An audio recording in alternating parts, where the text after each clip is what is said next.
Certaines histoires ne devraient jamais être racontées, car elles révèlent bien des vérités que l'esprit humain n'est pas destiné à comprendre.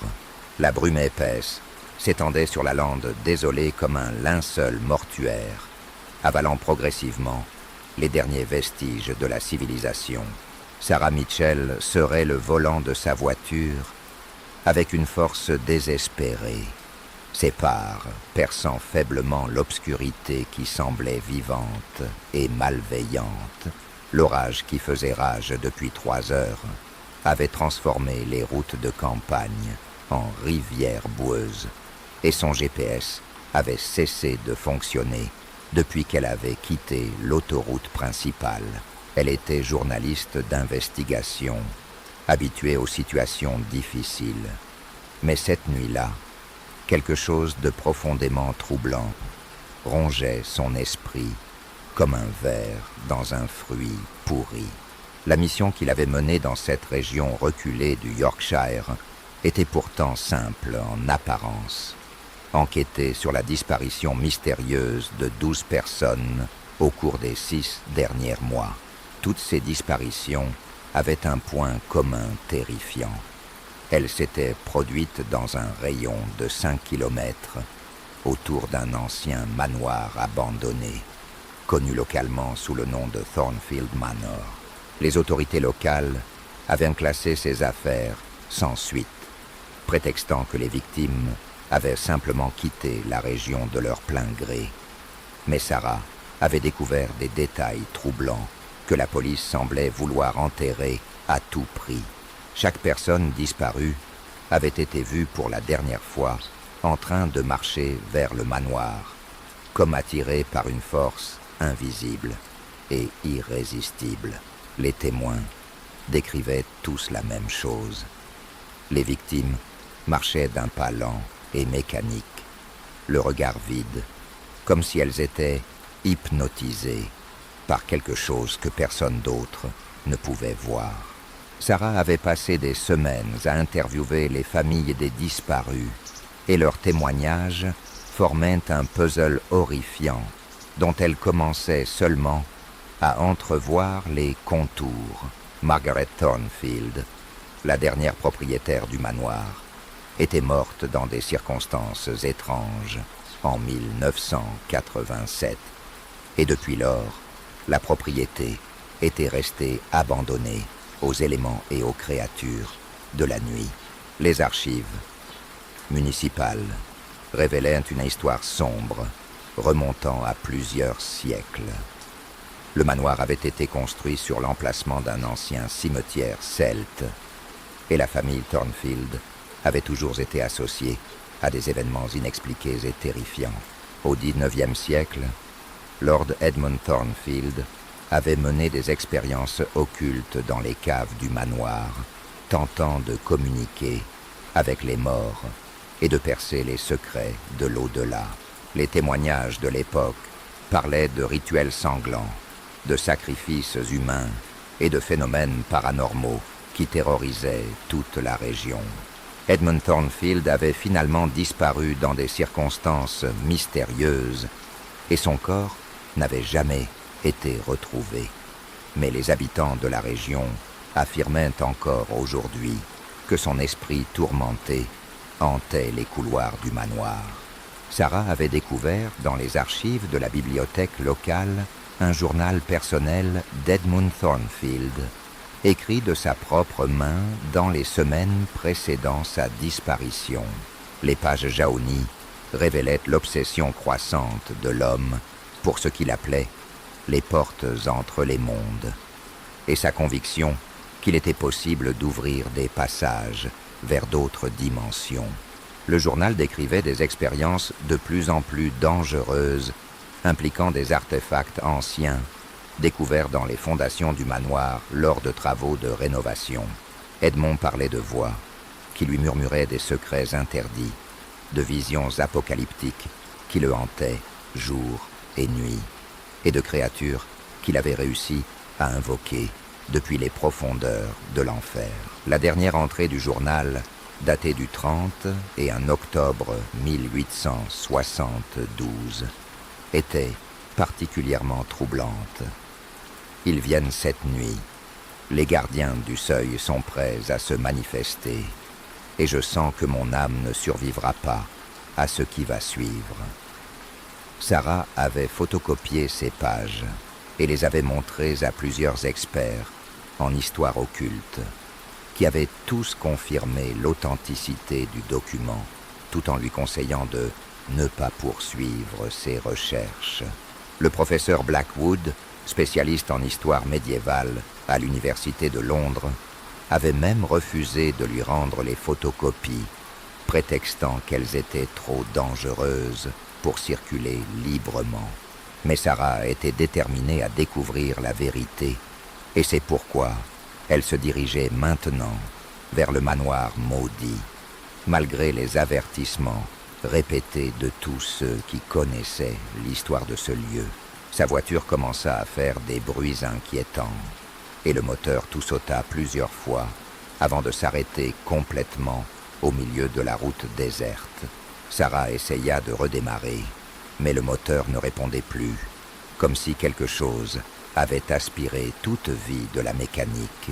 Elle sortit de la voiture et fut immédiatement frappée par le silence absolu qui régnait dans la lande. Un silence si profond qu'elle pouvait entendre les battements de son propre cœur.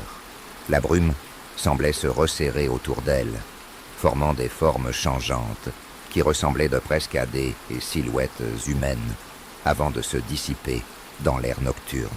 Au loin, à travers les volutes de brouillard, elle aperçut une lueur faible qui semblait provenir de la direction où se trouvait supposément le manoir Thornfield. Sarah alluma sa lampe torche et commença à marcher vers cette lueur, ses pas résonnant étrangement sur la route pavée, comme si elle marchait dans une cathédrale vide. Plus elle s'approchait, plus l'air autour d'elle semblait se refroidir, et elle remarqua que sa respiration formait des nuages de vapeur, bien que nous soyons au mois de juillet. Les arbres qui bordaient la route étaient tous mortes, leurs branches nues se tendant vers le ciel comme des bras suppliants, et leurs troncs portaient des marques étranges qui ressemblaient à des symboles gravés dans l'écorce. Sarah était une femme rationnelle, formée au journalisme d'investigation, mais elle ne pouvait ignorer l'impression croissante qu'elle était observée par des yeux invisibles tapis dans l'obscurité. Chaque pas qu'elle faisait semblait la rapprocher non seulement du manoir, mais aussi d'un destin inéluctable qu'elle commençait à pressentir sans pouvoir l'expliquer. La route se transforma progressivement en un sentier de gravier, puis en un chemin de terre battu qui serpentait entre des buissons d'épines et des rochers couverts de mousse. Au détour d'un virage, le manoir Thornfield apparut enfin devant elle, et la vision lui coupa le souffle tant elle était à la fois majestueuse et terrifiante. La structure gothique se dressait contre le ciel orageux comme une montagne de pierres noires, ses tours élancées disparaissant dans les nuages bas et menaçants. Les fenêtres du manoir étaient toutes éteintes, à l'exception d'une seule, au 3e étage, d'où filtrait une lumière orangée qui vacillait comme la flamme d'une bougie. Sarah s'approcha de la grille d'entrée, qui était étrangement ouverte malgré les chaînes et les cadenas rouillés qui pendaient de ses barreaux comme des serpents morts. Le portail grinça sinistrement sur ses gonds quand elle le poussa, et le son se répercuta dans la cour pavée comme un cri d'agonie qui refusait de mourir. La cour du manoir était envahie par les mauvaises herbes et les ronces, et au centre se dressait une fontaine brisée dont la statue représentait une femme aux traits déformés par la douleur. Sarah remarqua que l'eau de la fontaine était d'un rouge sombre et qu'elle dégageait une odeur métallique qui lui donna immédiatement la nausée. Elle s'approcha de la porte principale du manoir, une massive structure de chêne, sculptée de motifs complexes qui représentaient des scènes de mort et de renaissance. La poignée de la porte était glacée au toucher, et quand Sarah la tourna, elle s'attendait à trouver la porte verrouillée, mais celle-ci s'ouvrit facilement, comme si quelqu'un l'attendait. L'intérieur du manoir était plongé dans une obscurité totale, et l'air était saturé d'une odeur de moisi et de décomposition qui lui brûla les narines. Sarah alluma sa lampe torche et balaya l'entrée du faisceau lumineux, révélant un hall grandiose, aux murs couverts de portraits dont les yeux semblaient de la suivre. Les portraits représentaient tous des membres de la famille Thornfield, et chacun d'eux avait une expression de terreur absolue figée sur le visage, comme s'ils avaient vu quelque chose d'innommable au moment où l'artiste les peignait. Un escalier monumental s'élevait vers les étages supérieurs, et Sarah remarqua que chaque marche était marquée de taches sombres qui ressemblaient étrangement à du sang séché. Elle commença à monter les marches, et chacune d'elles produisait un gémissement lugubre sous son poids, comme si le bois lui-même souffrait de sa présence. Au premier étage, un long couloir s'étendait dans les deux directions, bordé de portes fermées qui semblaient garder jalousement leur secret. Sarah choisit d'aller vers la droite, en direction de la lumière qu'elle avait aperçue depuis l'extérieur, et ses pas résonnèrent dans le couloir comme des coups de marteau sur un cercueil. Les murs du couloir étaient couverts de tapisseries anciennes, qui représentaient des scènes de chasse.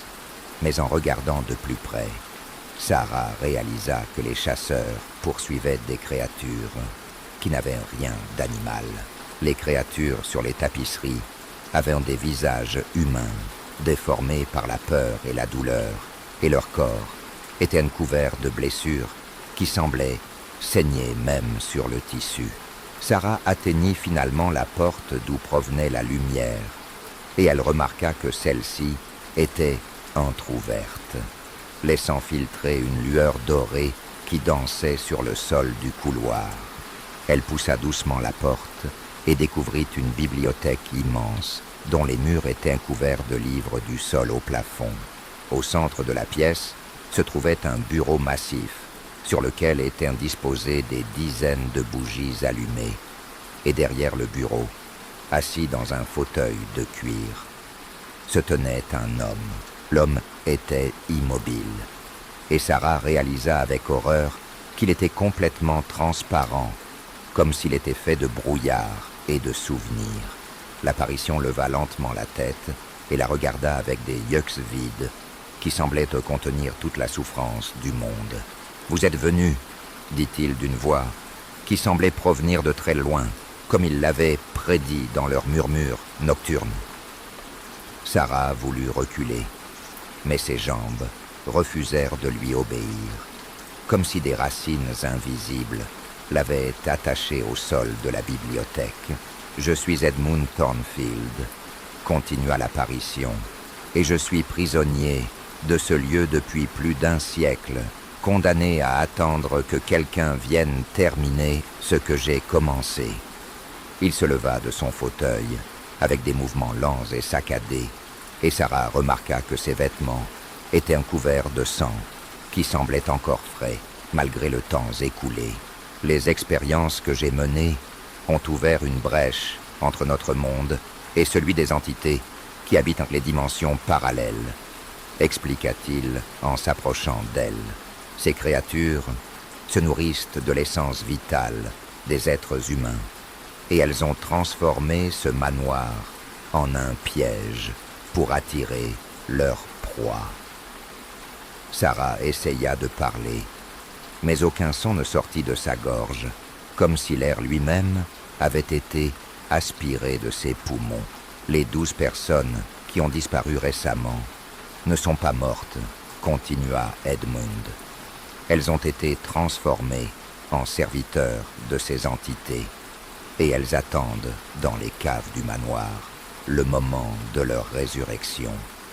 Il tendit une main translucide vers elle, et Sarah sentit un froid glacial envahir tout son corps, comme si la mort elle-même l'avait touché. « Vous devez m'aider à refermer la brèche, supplia-t-il.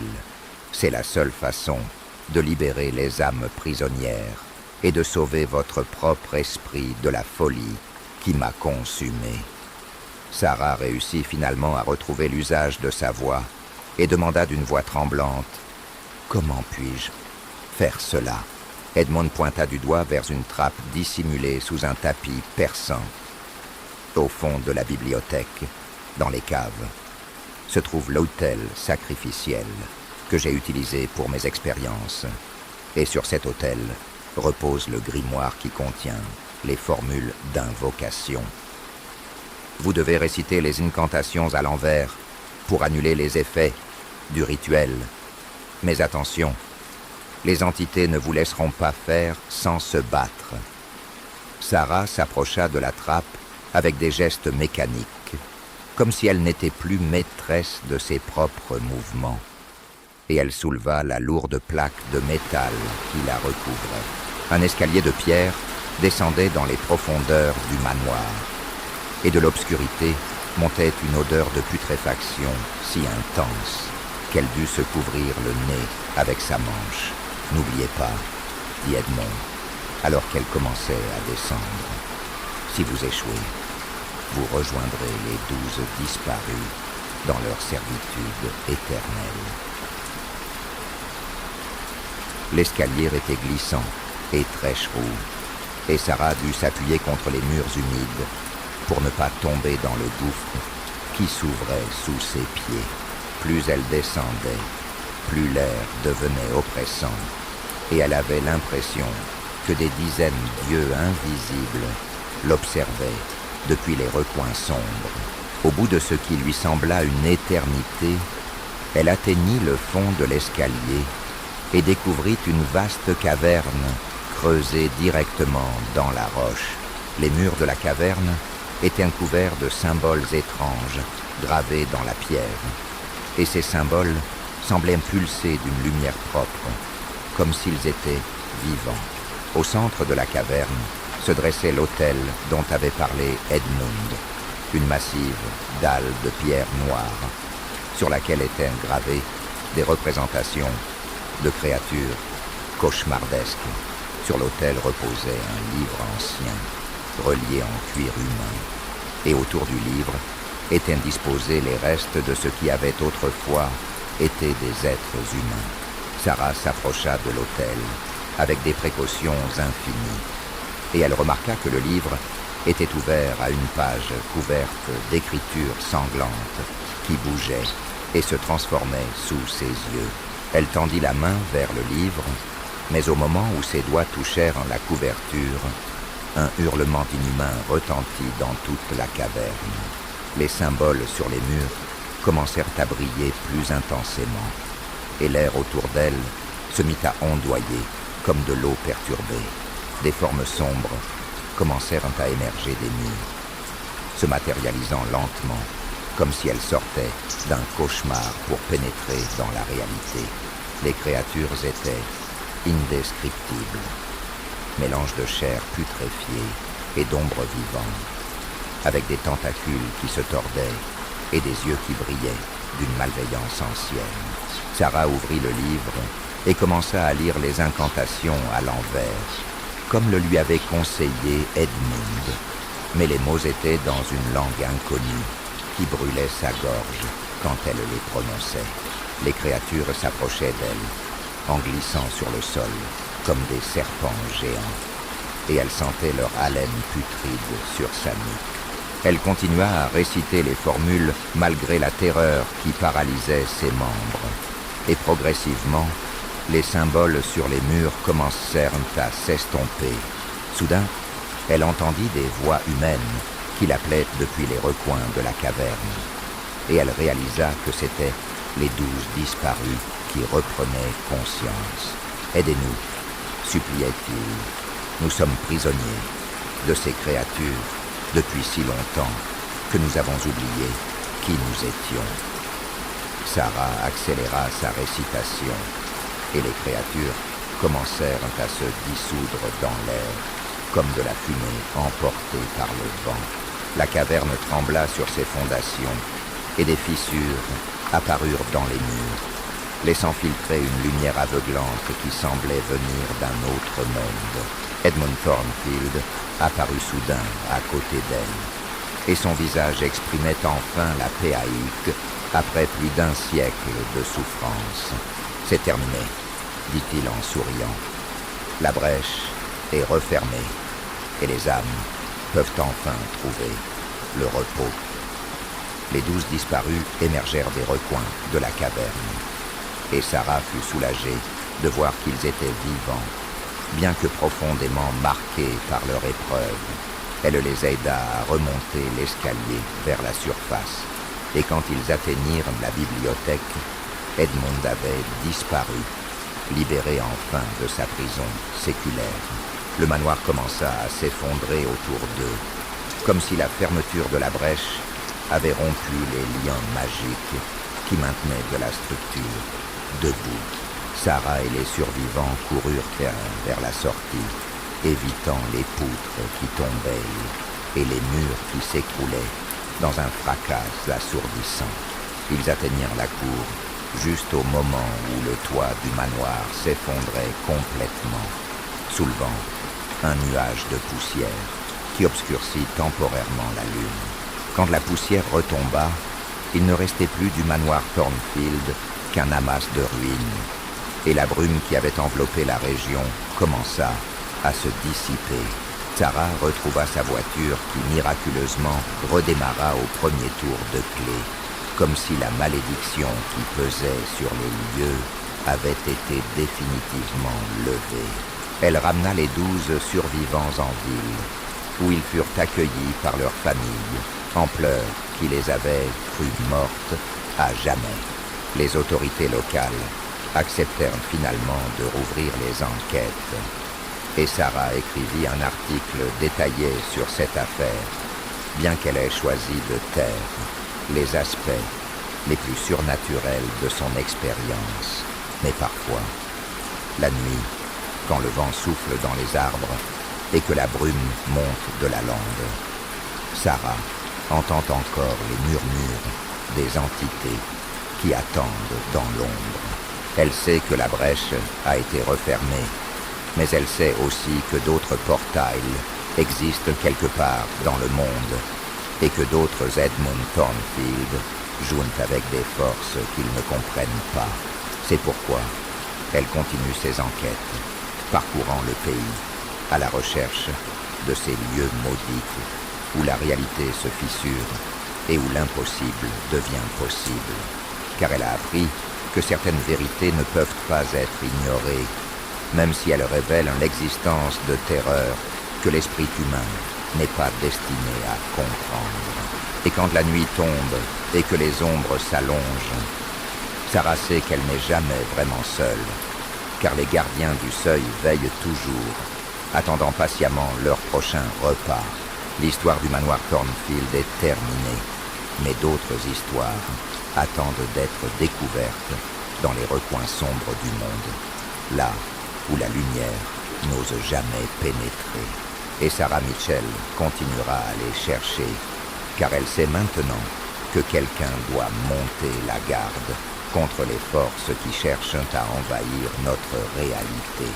Même si cette tâche doit la conduire dans des lieux où l'âme humaine n'était pas censée s'aventurer, elle persistera, car elle a vu ce qui arrive quand personne ne résiste aux ténèbres. Les 12 survivants ont retrouvé leur vie normale, mais ils portent tous une marque invisible de leur épreuve, une connaissance terrible de ce qui se cache derrière le voile de la réalité.